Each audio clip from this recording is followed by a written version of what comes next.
सुप्रभातम आजिर पंचांग ओ अमृत वचन। शुभ सकाळ। आज दिनर पंचांग। आज श्री श्वेतवराह कल्पर वैवस्वत मन्वंतर द्वितीय परार्ध उत्तरायण ग्रीष्म ऋतु ज्येष्ठ मास कृष्ण पक्ष त्रयोदशी तिथि मंगलवार प्राप्त 5126 विक्रम संवत 2081 जून मासर 4 तारिख।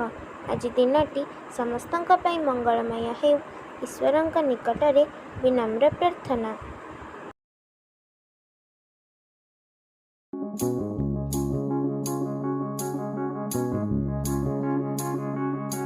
गुरु मिले लाख लाख चेला न मिले एक।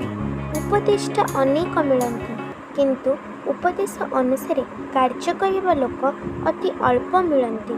ठाकुर श्री रामकृष्ण परमहंस।